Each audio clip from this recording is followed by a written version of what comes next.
Check this out, guys. GameStop, someone made massive bet. They knew upfront what's gonna happen. Look at the timestamp of today, 2:44 p.m. Eastern time. This is the trade, March 19, the March expiration, the monthly 105 call option.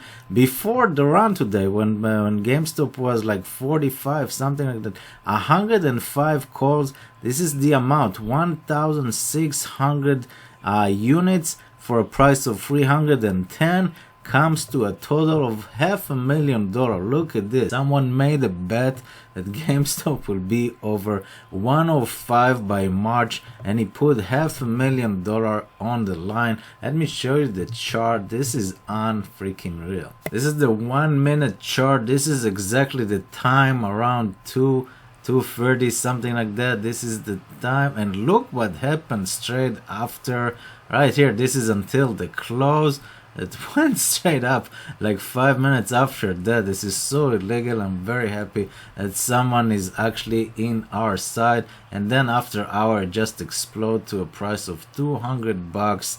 This guy put $500,000 on the line that GameStop will be above 105, and he did it. And the price, what was the price here? $49.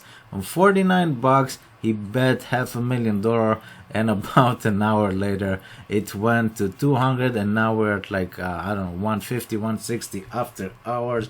Amazing stuff. Are you still in GameStop? Let me know in the comment below.